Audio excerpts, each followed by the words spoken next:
দেখো, এবার আমরা আবর্তনশীল ইলেকট্রনের চৌম্বক দ্বিমেরু ভ্রামক সম্পর্কে জানব। আবর্তনশীল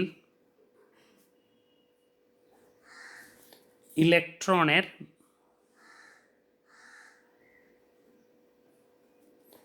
চৌম্বক দ্বিমেরু ভ্রামক।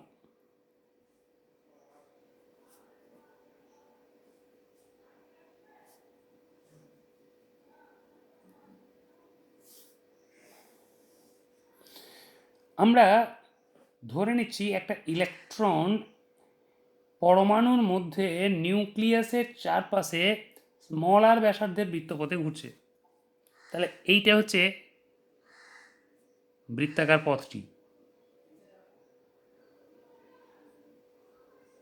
এই যে বৃত্তাকার পথ, এই বৃত্তাকার পথের যে কেন্দ্রবিন্দু, এই কেন্দ্রবিন্দুটা আমি দেখাচ্ছি, এইটা হচ্ছে নিউক্লিয়াসটা।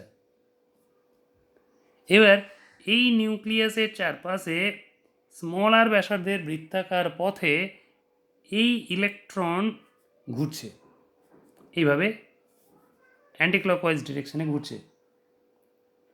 তাহলে ইলেকট্রনটির কক্ষপথকে আমরা ক্ষুদ্র কুণ্ডলী রূপে বিবেচনা করলাম। এর ফলে পরমাণুর একটা নির্দিষ্ট চৌম্বক ভ্রামক থাকবে। পরমাণুটি তখন একটি চৌম্বক দ্বিমেরুর মতন আচরণ করবে। এই যে ইলেকট্রন, এই ইলেকট্রনের ভর আমি ধরে নিচ্ছি স্মল এম এবং আধানটাকে ধরে নিচ্ছি স্মল ই। তাহলে ইলেকট্রনটি কক্ষপথে ঘুরছে যখন, তখন ঘড়ির কাঁটার বিপরীত দিকে ঘুরছে। সুতরাং তুল্য যে প্রবাহ মাত্রা, সেটা আমরা ঘড়ির কাঁটার দিকে পাবো। তাহলে চৌম্বক ভ্রামক ঘূর্ণন অক্ষ বরাবর নিচের দিকে ক্রিয়াশীল হবে। এই দিকে আমরা পাবো চৌম্বক ভ্রামক ভেক্টর ক্যাপিটাল এম। ইলেকট্রনের গতির জন্য যে তুল্য প্রবাহ মাত্রা, সেই তুল্য প্রবাহ মাত্রা আই ইজ ইকুয়ালস টু আমরা জানি কিউ বাই টি। এখানে ই বাই ক্যাপিটাল টি হবে, যেখানে ক্যাপিটাল টিটা কি, টাইম পিরিয়ড অফ রেভলিউশন, যেটা আমরা জানি 2π/ওমেগা। তাহলে আমরা এটাকে লিখতে পারি ই ওমেগা/2π। তাহলে এই যে আই, যেটা হলো ই ওমেগা/2π, যেখানে ওমেগাটা কি, ইলেকট্রনের কৌণিক বেগ। তাহলে এখান থেকে আমরা বলতে পারি যে ইলেকট্রন কক্ষের যে চৌম্বক ভ্রামক, অতএব ইলেকট্রন কক্ষের চৌম্বক ভ্রামক M is equals to I into A, and this is I into A মানে কত আমার, πr²। তার কারণ আরটা হচ্ছে ব্যাসার্ধ বৃত্তাকার কক্ষপথে। ইলেকট্রন যে বৃত্তাকার কক্ষপথে ঘোরে, সেই বৃত্তাকার কক্ষপথের ব্যাসার্ধ আর। এবার আয়ের মানটা যদি আমরা বসাই, তাহলে ই ওমেগা/2π ইন্টু πr²। পাই কেটে দাও, তাহলে দেখো এখান থেকে পাচ্ছ হাফ ইন্টু ই ওমেগা/r²। এবার যদি আমরা স্মল এম দিয়ে ভাগ করি এবং স্মল এম দিয়ে গুণ করি, তাহলে 1/2m ইন্টু ই ইন্টু mr² ওমেগা। এখানে এমটা আমরা আগেই বলেছি ইলেকট্রনের ভর। তাহলে ইলেকট্রনের যে কৌণিক ভরবেগ, সেই কৌণিক ভরবেগকে আমরা এল দিয়ে ডিনোট করি। তাহলে এল ইজ ইকুয়ালস টু আমরা জানি রৈখিক ভরবেগের ভ্রামক mvr। এবার এম ইন্টু ভি সমান আমরা জানি আর ইন্টু ওমেগা, ক্লাস 11 আমরা প্রমাণ করেছি V is equals to R omega into R. তাহলে দেখো আমরা mr² ইন্টু ওমেগা, এটা হচ্ছে ইলেকট্রনের কৌণিক ভরবেগ, এটা দেখাতে পারলাম। এই mr² ওমেগার মানটা যদি বসাই, তাহলে দেখো চৌম্বক ভ্রামক M is equals to E/2m into L. এবং এখানে দেখো এই যে চৌম্বক ভ্রামক এম, এটাকে যদি ভেক্টর নোটেশনে লিখি, তাহলে লিখব vector M is equals to minus E/2m into vector L. তার কারণ এখানে দেখো এই যে নেগেটিভ চিহ্নটা, এই নেগেটিভ চিহ্নটা নেওয়ার কারণ হলো কক্ষের যে চৌম্বক ভ্রামক, সেই চৌম্বক ভ্রামক ইলেকট্রনের কৌণিক ভরবেগের বিপরীতে ক্রিয়াশীল হয়। তাহলে এখানে দেখো ইলেকট্রনের যে কৌণিক ভরবেগ, এই কৌণিক ভরবেগটা উপরের দিকে ক্রিয়াশীল হবে, এটি ভেক্টর এল এর অভিমুখ, যেটা চৌম্বক দ্বিমেরু ভ্রামক এম এর অভিমুখের বিপরীতে ক্রিয়াশীল।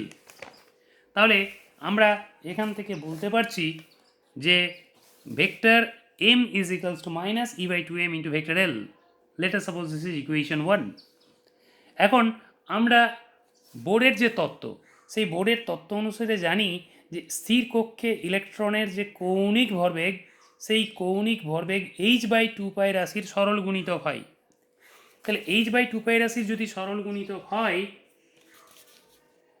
ইলেকট্রনের কৌণিক ভরবেগ, সেই ইলেকট্রনের কৌণিক ভরবেগটাকে আমরা লিখি m r square into omega, m r square into omega, this is equals to n into h by 2 pi. তাহলে এখান থেকে আমরা দেখো m এর এক্সপ্রেশনটাকে লিখতে পারি চৌম্বক ভ্রামক e by 2m into l। এবার l হচ্ছে m r স্কোয়ার ওমেগা, তাহলে m r স্কোয়ার ওমেগার বদলে আমরা লিখতে পারি n h বাই 2 পাই। তাহলে এখানে যদি আমরা n ভ্যালুটাকে, আচ্ছা এনটাকে আগে লিখে নাও, n into EH by 4 pi m। এবার দেখো n ভ্যালুটা যদি 1 করি, n 1 হলে তখন আমরা m এর ন্যূনতম মান পাই, চৌম্বক দ্বিমেরু ভ্রামকের ন্যূনতম মান, যেটাকে m মিন হিসেবে লিখতে পারি, m mean is equals to EH by 4 pi m। তাহলে দেখো এই যে m মিন, এটাই হচ্ছে কক্ষীয় বেগের জন্যে ইলেকট্রনের চৌম্বক ভ্রামক। চৌম্বক ভ্রামকের এই যে ন্যূনতম মান, অর্থাৎ m এর যে ন্যূনতম মান, এই m এর ন্যূনতম মানকে বলা হয় বোর ম্যাগনেটন, বোর ম্যাগনেটন। তাহলে দেখা যাচ্ছে যে 1 বোর ম্যাগনেটন, 1 বোর ম্যাগনেটন সমান, এখান থেকে আমরা লিখতে পারি এইভাবে EH বাই 4 পাই m, অর্থাৎ আমরা এইভাবে এক বোর ম্যাগনেটনকে ডিফাইন করতে পারি, হাইড্রোজেন পরমাণুতে ইলেকট্রন প্রথম বোর কক্ষে থাকলে পরমাণুর, হাইড্রোজেন পরমাণুর চৌম্বক দ্বিমেরু ভ্রামককে এক বোর ম্যাগনেটন বলা হয়। এবং এক বোর ম্যাগনেটনের মান যদি আমরা বের করি, তাহলে ই এর মানটা বসাও, E is equals to 1.6 into 10 to the power minus 19 coulomb. আর এইচটা প্ল্যাঙ্কের ধ্রুবক, এর মান আমরা জানি 6.62 into 10 to the power minus 34 joule second, divided by 4 into pi মানে 3.14 ইন্টু এম মানে ইলেকট্রনের ভর 9.11 into 10 to the power minus 31 KG. তাহলে এই যে মানটা, এটাকে যদি ক্যালকুলেট করো তাহলে এটা পাবে 0.09256 into 10 to the power minus 22 ampere metre square. এবং এটাকে আমরা এইভাবে লিখতে পারি, তাহলে 9.26 into 10 to the power minus 24 ampere metre square. তাহলে দেখো পরমাণুতে একাধিক ইলেকট্রন যদি থাকে, তাহলে পরমাণুতে একাধিক ইলেকট্রন থাকলে পরমাণুর মোট চৌম্বক ভ্রামক প্রতিটি চৌম্বক ভ্রামকের ভেক্টর যোগফলের সমান হবে।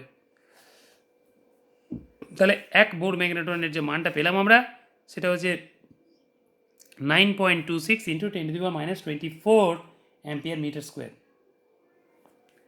বেশ, আজকে এই পর্যন্তই থাক।